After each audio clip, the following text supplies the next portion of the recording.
we've talked about how people's values don't change, and their values are who they are. But at the same time, a lot of organizations are thinking about how they create jobs for Generation Z, which will soon become the biggest cohort in the workplace. Perhaps it already is in some markets. But how do you reconcile these two ideas, which are, that values don't change, but also, there's a next generation that perhaps feels differently about things? Yeah. So here's one of the most beautiful things we found after.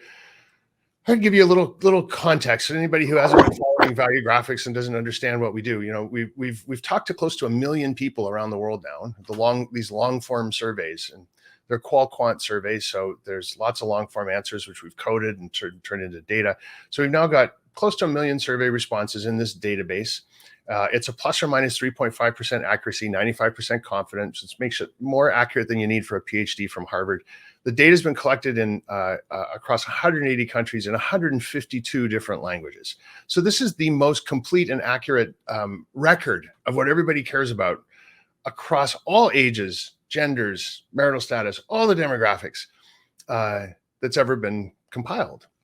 So we can look at these things and say, well, how different are people who are from Gen Z than the people who are boomers or from some other segment of the population? And the answer is, when it comes to comparing values, they're not that different at all.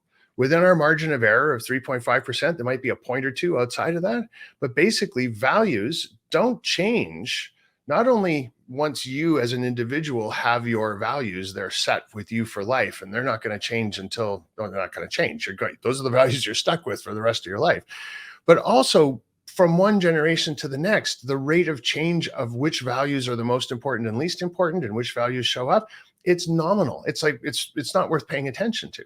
So the values of the people in the workforce today who are Gen Z versus the values who are boomers, they're the same. Now, how we act out on those values, that's what's different.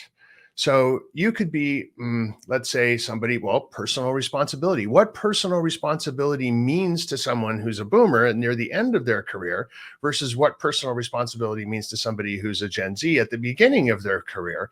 How they want that to show up for them in the workplace could be different, could be the same. So there's some room for some variance there. But the values, they are age agnostic.